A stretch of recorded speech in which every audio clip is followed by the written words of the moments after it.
और सुंदर। और मेरे अंदर एक प्रश्न जो कूद रहा है, उछल रहा है, मैं आपसे एक चीज और जानना चाहता हूँ। कभी कभी होता ये है अक्सर कि हम पहुंचना कहीं और चाहते हैं और हमारे घर वाले या मार्गदर्शन करने वाले या माँ बाप पहुंचाना कहीं और चाहते हैं। मैं 100% आपको लिखित में दे सकता हूँ कि 4-5 साल तक अगर आप लगातार एक कार्य को लेकर उसके पीछे लगे हैं, दिन रात सोच रहे हैं उसके बारे में, तो आप सफल होंगे ही होंगे, उसमें दो राय नहीं है। अगले महीने उसका रेंट देने का पैसा नहीं था लोगों के पास, लेकिन फिर भी पुस्तकालय ओपन हो गया।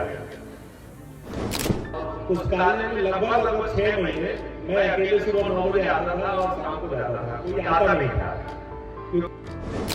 उन्हें लगातार प्रेरणा देता है कि भैया शॉर्टकट से कुछ नहीं होगा, आप लोग कर्म अपनाएं, लेकिन कोई नहीं जानना चाहता, जानते समय करना कोई नहीं चाहता। फिर भी मैं आपसे, घर में बेसिक खाने पीने की सुविधाएं हैं, बेसिक समस्याएं नहीं है, तो आप किसी भी क्षेत्र में आगे बढ़ सकते हैं। फिर से वहीं पर आता हूं, हर व्यक्ति जो नए, अब चूंकि आप छात्रों का मार्गदर्शन करते रहते हैं, तो हर व्यक्ति, चाहे वो छात्र हो चाहे वो व्यक्ति हो, अपनी बुनियाद पर ध्यान न देकर के लगातार शॉर्टकट रास्ते तलाश रहा है, जबकि वो जानता नहीं, वो भी जानता है, उनके माँ बाप घर में हो चाहे कोई मार्गदर्शन करने वाला व्यक्ति हो, उन्हें लगातार प्रेरणा देता है कि भैया शॉर्टकट से कुछ नहीं होगा, आप लोग कर्म अपनाएं, लेकिन कोई नहीं जानना चाहता, जानते समय करना कोई नहीं चाहता। फिर भी मैं आपसे पूछना चाहता हूँ कि छात्र जो नई पीढ़ी के लोग आ रहे हैं, वो क्या ऐसा करें, वो क्या ऐसा अंतर पैदा करें, या क्या ऐसी प्रेरणा से वो सीखें कि वो सीधा सा अपनी मंजिल को प्राप्त हो, और कौन सा ऐसा रास्ता अपनाएं, कौन से ऐसे वो कार्य करें, कौन से ऐसी बुनियादी चीजों को लेकर आगे बढ़े कि वो सीधे सी अपनी मंजिल, जो सपना सोचा है घर वालों ने या समाज ने या उनने, तो वो उसको प्राप्त हो। इसमें मैं एक चीज सभी छात्रों को या सभी लोगों को मैं कहना चाहता हूँ। एक छोटा सा एग्जाम्पल मैं अपने एक कार्य को लेकर मैं एग्जाम्पल देना चाहता हूँ। जब पहली बार हम लोग बड़ा गांव में पुस्तकालय, जब पहली बार मैं ओपन किया, ऐसा सोचा कि एक पुस्तकालय होना चाहिए जिसमें ग्रामीण क्षेत्र के बच्चे आए और पढ़े, तो अगले महीने उसका रेंट देने का पैसा नहीं था हम लोगों के पास, लेकिन फिर भी पुस्तकालय ओपन हो गया। और पुस्तकालय में लगभग 6 महीने मैं अकेले सुबह 9 बजे आता था और शाम को जाता था, कोई आता नहीं था, क्योंकि उसको पता नहीं था कि इस पुस्तकालय में मतलब इसका महत्व क्या है।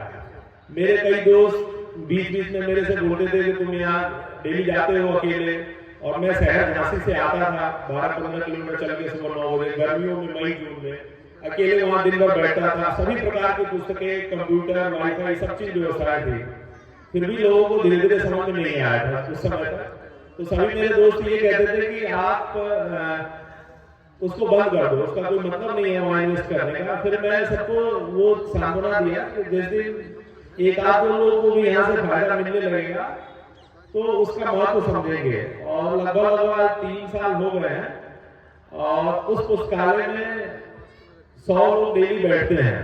उसके बाद अभी डेली मुझे 2-3 बच्चों को मना करना पड़ता है कि अभी सीट खाली नहीं है, आपको कुछ दिन में हम कुछ व्यवस्था करके देंगे। तो इस तरह इस स्टोरी का एक आशय है कि आप जो भी कार्य करना चाहते हैं उसमें वक्त लगेगा, वक्त का और समय का और मेहनत का, कोई दूसरा शॉर्टकट हो ही नहीं सकता। और अगर कहीं किसी मंजिल पर पहुंचना चाहते हैं तो उसमें वक्त लगेगा ही लगेगा, उसका कोई शॉर्टकट नहीं है। अगर शॉर्टकट तरीके से सफलता कुछ समय के लिए आप अगर पा भी जाते हैं किसी तरीके से, तो वो सफलता बहुत दिनों तक टिकती नहीं है। कि जो मेहनत के द्वारा जो सफलता मिलती है उसका जो जैसे मैं कह सकता हूँ सफलते का जो खुशी होती है, जो मेहनत के द्वारा पाई जाती है, उसकी खुशी शॉर्टकट के तरीके से जो सफलता मिलती है उसके खुशी में जमीन आसमान का अंतर है। तो इसलिए मैं सभी युवाओं के लिए ये कहना चाहूंगा कि जो भी आप कार्य कर रहे हैं उसमें बस अपने दिल पर हाथ रख के ये सोचिए कि जो मैं कार्य कर रहा हूँ वो मैं सही कर रहा हूँ कि नहीं। अगर आप सही कर रहे हैं तो आप किसी भी नकारात्मक व्यक्तियों से या नकारात्मक लोगों से परेशान होने की जरूरत नहीं है। आपको उस कार्य में साल भर, 2 साल, 3 साल, 4 साल भी वक्त लग सकता है, लेकिन सफलता जरूर मिलेगी। किसी को साल 2 साल में फाइनेंशियल और बहुत सारी कंडीशंस बन जाती हैं कि वो सफल हो जाता है। लेकिन अगर सिंगल पॉइंटेड गोल के साथ आप काम कर रहे हैं तो आपको कुछ समय बाद सफलता मिलनी ही मिलनी है। ये मैं 100% आपको लिखित में दे सकता हूँ कि 4-5 साल तक अगर आप लगातार एक कार्य को लेकर उसके पीछे लगे हैं, दिन रात सोच रहे हैं उसके बारे में, तो आप सफल होंगे ही होंगे। उसमें दो राय नहीं है। 5 साल लग सकते हैं, 6 साल लग सकते हैं, लेकिन आप सफल जरूर होंगे। और सुंदर, और मेरे अंदर एक प्रश्न जो कूद रहा है, उछल रहा है, मैं आपसे एक चीज और जानना चाहता हूँ। कभी कभी होता ये है सर कि हम पहुंचना कहीं और चाहते हैं और हमारे घर वाले या मार्गदर्शन करने वाले या माँ बाप पहुंचाना कहीं और चाहते हैं। मैंने कई बार देखा है, खुद अपने पढ़ाई के दौरान, खुद आपकी पढ़ाई के दौरान आपने देखा होगा, सब बच्चों ने वो दौर देखा है जो पढ़ाई करके थोड़े से आगे आए हैं। वो पहुंचना खुद कहीं और चाहते, माँ बाप उनको पहुंचाना कहीं और चाहते। बहुत कम मात्रा में से माँ बाप होते हैं जो बच्चों के ही साथ जाकर के रहते हैं और कहते हैं कि बेटा तू वही कर जो तुझे अच्छा लगता है। तो उन बच्चों के लिए जो माँ बाप इतना करवाना चाहते हैं, आप क्या सोचते हैं, क्या करना चाहते हैं? क्या आप कहते हैं बच्चों के लिए कि वो कैसे आगे बढ़े, कि वो माँ बाप, समाज अपने आप को एक समन्वयता के साथ आगे बढ़े? इस बात को लेकर कई बार मैं बच्चों से चर्चा कर चुका हूँ कि जो कार्य मैं कर रहा हूँ, हो सकता है मेरे माता पिता या मेरे परिवारजन इस चीज के इच्छुक नहीं हो, क्योंकि सबकी इच्छा ये होती है कि बच्चे को अगर पढ़ा लिखा दिया है तो वो अगले कुछ सालों में, कुछ महीनों में कुछ कमाकर घर की स्थिति को सुधारे। स्थिति को सुधारे मीन्स की अगर आपके घर में बेसिक खाने पीने की सुविधाएं हैं, बेसिक समस्याएं नहीं है, तो आप किसी भी क्षेत्र में आगे बढ़ सकते हैं। और आगे बढ़ने का एक ही तरीका है कि अगर वही जो मैं अभी बात बोल रहा हूँ कि अगर आपको लग रहा है कि जो कार्य मैं कर रहा हूँ वो मुझे सुकून दे रहा है वो कार्य, तो आप उसमें माता पिता की अवहेलना करने में थोड़े समय के लिए उसमें कोई बुराई नहीं है। क्योंकि जो पेरेंट्स हैं, जिस समाज से आए हैं, जिस गांव, जिस ग्रामीण परिवेश से आए हैं, तो वो जितनी चीजें आसपास देख पा रहे हैं उतनी चीजें आपको बता पाते हैं।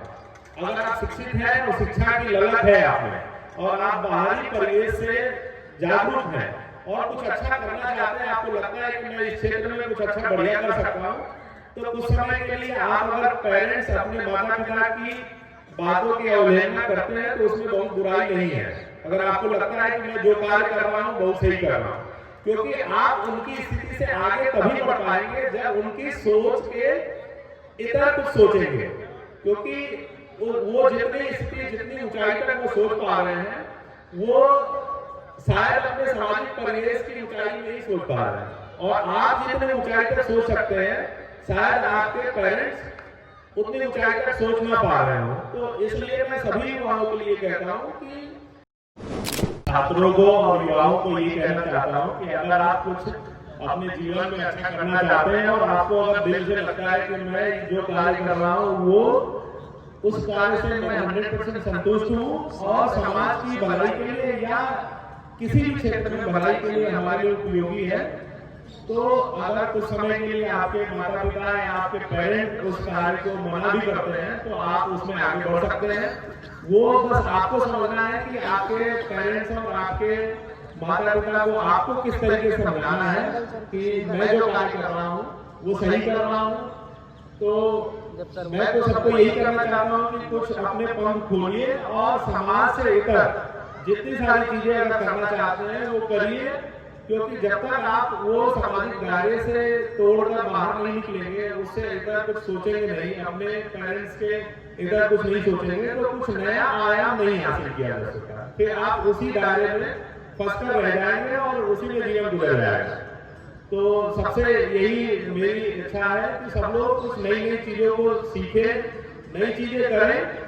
उसमें कठिनाइयां आएंगी, मुश्किल आएगा, क्योंकि सबकी इच्छा फाइनेंशियल होती है कि आर्थिक रूप से मजबूत बने, तो पढ़ाई करें, तो एक ही फोकस रहता है सबको कि पढ़ाई अगर करा दिए बच्चे को तो हमें कुछ समय बाद आर्थिक सहयोग घर पे मिलने लगे। सबकी यही इच्छा होती है और इस इच्छा के कारण अभी आप देखे होंगे समाज में व्याप्त बहुत सारे सुसाइड, बच्चों के गलत कदम उठाने के जितने केसेस जो आ रहे हैं, ये सभी अपने अभिभावकों के दबाव में ये सभी बच्चे कर रहे हैं कि अभिभावक अपनी इच्छाओं की पूर्ति अपने बच्चों के द्वारा कराना चाहते हैं।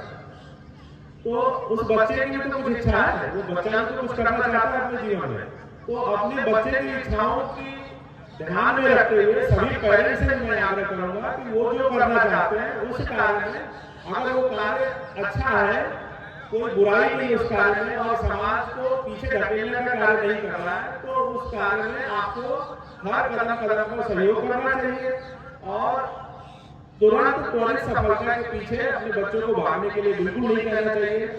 किसी भी ऊंचाई पर पहुंचने के लिए समय लगता है, तो सभी पेरेंट्स से यही आग्रह है कि अपने बच्चे को जो भी क्षेत्र में आगे बढ़ना चाहते हैं उनको आगे बढ़ने दें और कार्य करने का मौका दें। बहुत सुंदर आपने मुद्दा और उठाया, वो बहुत से शानदार है यहाँ पे वार्तालाप करने के लिए, बताने के लिए, क्योंकि आप देख रहे हैं तो माँ बाप के दबाव में या सामाजिक जो जागृति कह रहे हैं या सामाजिक दबाव कह रहे हैं या सामाजिक चेतना कह रहे हैं, कुछ भी कह रहे हैं, उसके दबाव में आकर के बच्चे उतना बेहतर नहीं कर पाते हैं तो वो आत्महत्या को चुनते हैं। एक बहुत गहरा मुद्दा है। मैं शिक्षा पद्धति की ओर आपको ले चलता हूँ कि शिक्षा पद्धति जो आज की है, वो शिक्षा पद्धति कहाँ उसमें खूबी है, कहाँ उसमें खामी है। क्योंकि कहते हैं कि ये आज की जो शिक्षा पद्धति है, ये शिक्षा पद्धति सिर्फ नौकर बनाती है, सिर्फ नौकर बनाती है और मालिक होने के लिए प्रेरणा नहीं देती। बहुत कम ऐसे चांस होते हैं, बहुत कम ऐसा सोच पाते हैं लोग कि जो मालिक बनने की सोचते हैं। ये शिक्षा पद्धति और माँ बाप भी चाहते हैं हमारा बेटा अफसर बने, नौकर बने, हमारा बेटा नौकरी करे। हर व्यक्ति लगभग 95 से 99% तक ये सोचते हैं कि हमारा बेटा नौकर बने। तो ये शिक्षा पद्धति की खामी है कि सामाजिक परिवेश की खामी है कि खूबी है शिक्षा की। आप किस नजरिए से देखते हैं, क्या है?